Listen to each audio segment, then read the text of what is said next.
All right, so I know I said I'd send you less questions and videos, so no questions this time. I just want to keep you posted on some stuff.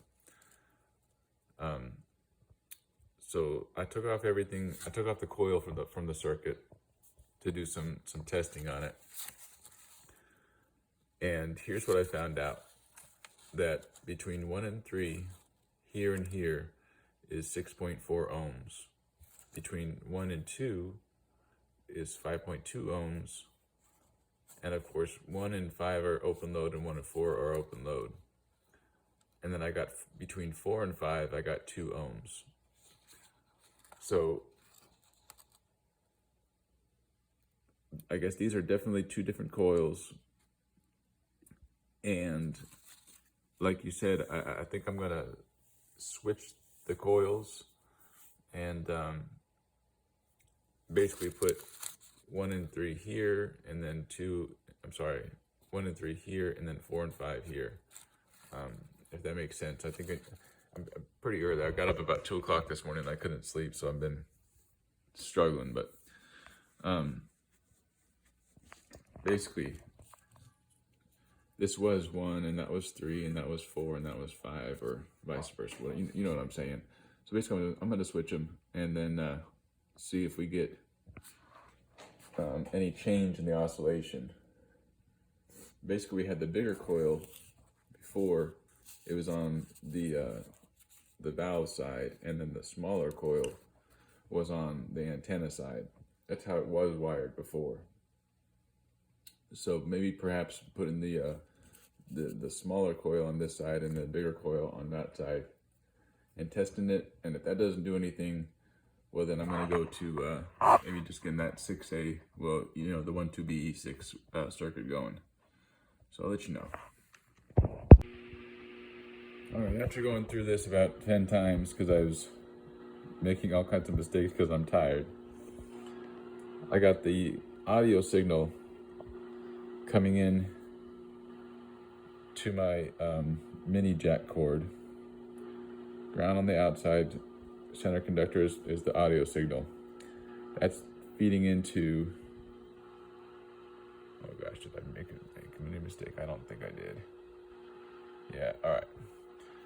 Feeding into the tube. I'm about to turn the plug on, turn the tube on, turn the transmitter on. Got my radio right there. Before I couldn't get but a foot or two maybe, so hang tight. You watch the tube and see if anything explodes.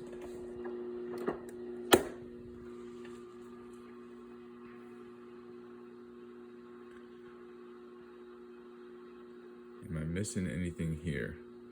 Because I can't remember exactly what I changed as far as when I was messing with the 50C5 tube.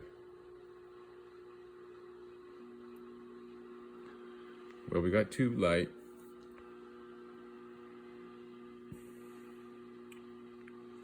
All right, shall we try to tune something in? By the way, the antenna is just that extendable antenna right there. All right, let's try to tune her in.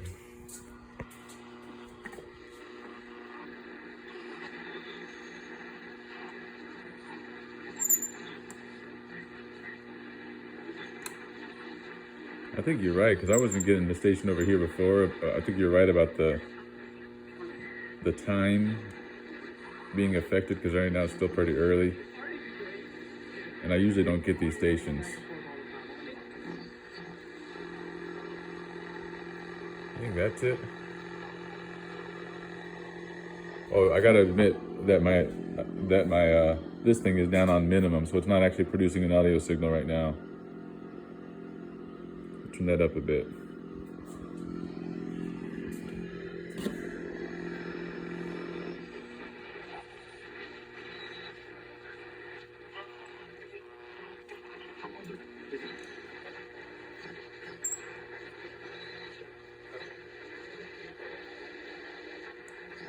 All right, let's move it close to the antenna.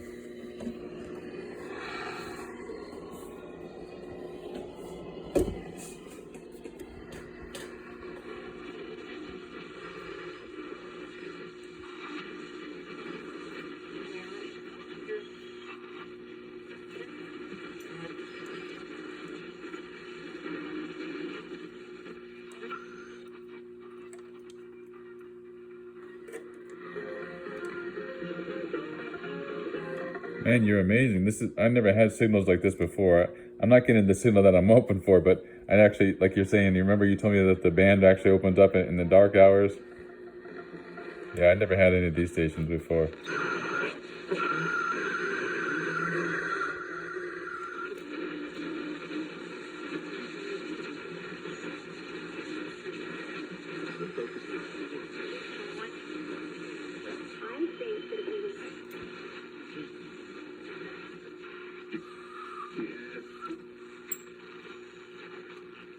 All right, so I think something's wrong. Well, maybe not something's wrong, but something's not right. I'll have to check the antenna for oscillation, all that stuff, but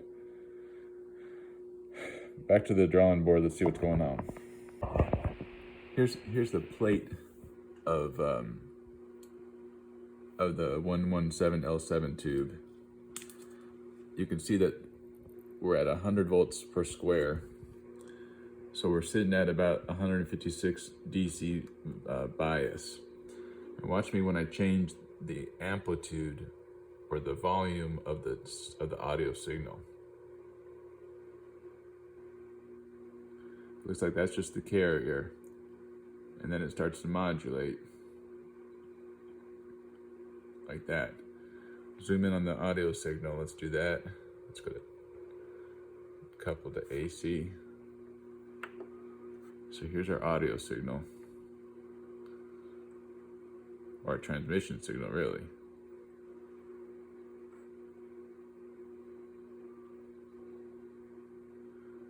And doggone it, it looks correct, no?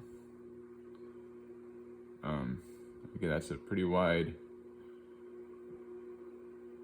This is me changing the amplitude. Carrier alone. Maybe that'll tell us about what frequency we can find this at. Let's go to cursor.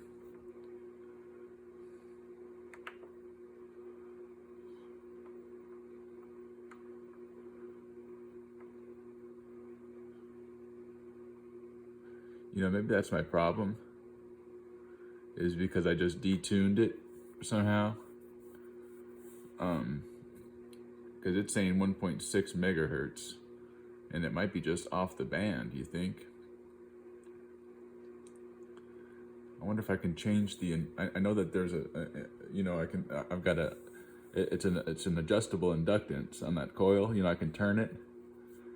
So I wonder if I just turn that, since I don't have a variable capacitor, if I just turn the inductance and get it maybe down into the 1300 megahertz. Sorry, 1.3 megahertz range, something like that. Because before I was finding it around 1.1, 1.23, something like that. Here you can see that the carrier is at 1.67. So let me try that. Let me see if I can get any success with that, and I'll come back to you. All right, so you see my what you may call it, doing the tuning slug.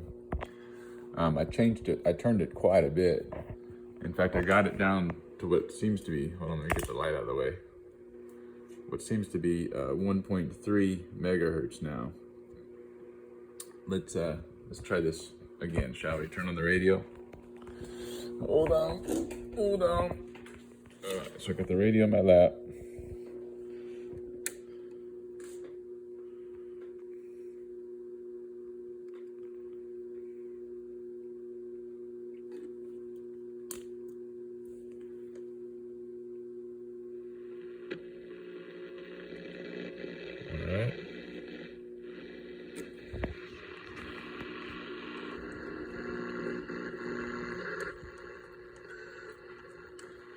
My audio signal is still pretty low. Okay, I probably should just look at that on. Oh, you know what? I might have made a mistake in that. I'm turning the audio up now.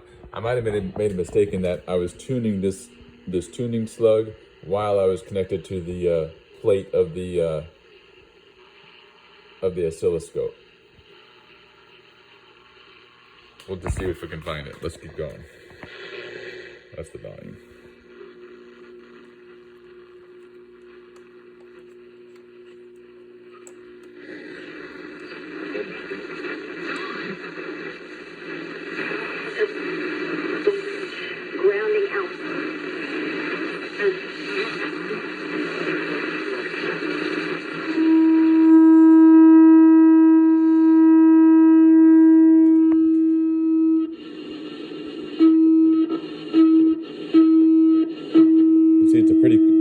cutoff.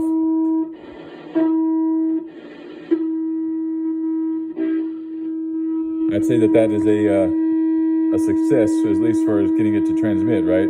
Let's see how far we can get it to transmit.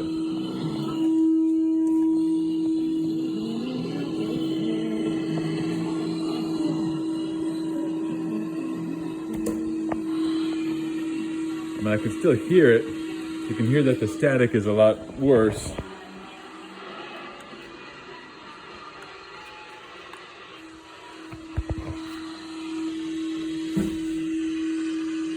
Maybe increase the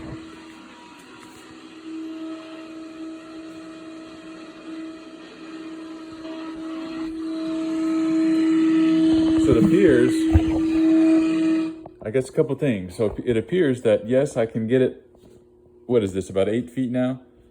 Whereas before I could never get it that far. I do hear a lot of static still. I don't know if it's because of the radio or if it's because of the antenna. Let's try an audio signal, because to be honest, I'm not sure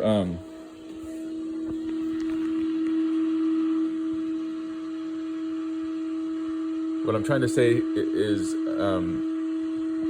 my audio signal is very small, right? Coming out of, where am I at? Hold on. Is out of this thing, it's like, very, very small. Out of here, it's like, volts. Okay, let's go to stop. Turn her over a little bit. So you can see my audio signal is at, well, hold on.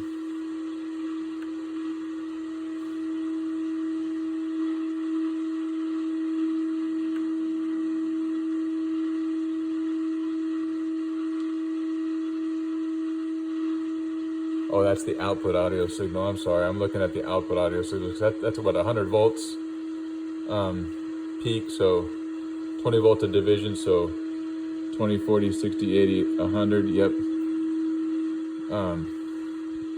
So 100 volts AC. I should be looking at the input audio, but anyways, the test is to see if this works. So let's do something like that instead, and I'll get back with you. So I just connected, I paired this Bluetooth with the computer, and I'm playing this music again, and I think you're going to be pleasantly surprised. Check it out.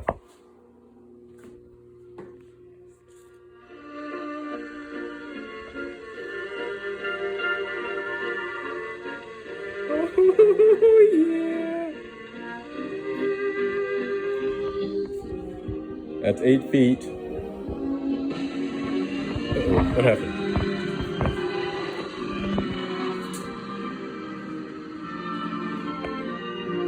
There we go. All right, so I'm not going to call this thing fixed, but boy, is that a 100,000% drastic improvement, huh? So what I'm going to do is get everything back in the case, see if I don't mess anything up in that process, and whatchamacallit, I'll get back with you with the final in just a little bit. So of course, when you get everything painfully staken back together, you turn on the radio and it doesn't work. I lost it at 130. I found a very quiet spot in the band at 150. Watch this. Okay, caray. All right, back to the Look, we got light in there. You see the light? Who knows what the heck I messed up when I was putting it back together. All right, I'll get back to you. All right, so my thought is, since when I was touching that antenna, I was getting a reaction with my signal. I said the output's probably working. Let's look at the input. And sure enough, I probed the positive of the mini jack. Where's my mini jack? Well, I'm sorry, I know this is not. Holy way, I'm just so tired. Anyways, so you know how the very tip center is the positive, and the outer shield is the negative. Well, my tip center was actually ground. It was 0.9 ohms to ground. So what I think was happening was, that those contacts right there, when I screwed the potentiometer into the case, were making contact with the case. The positive was making contact with the case. So I'm so confident that that's the fix that I just got a piece of plastic from my 3D printer scraps, and I put that on there, and I'm about to tighten her down again and see if it works.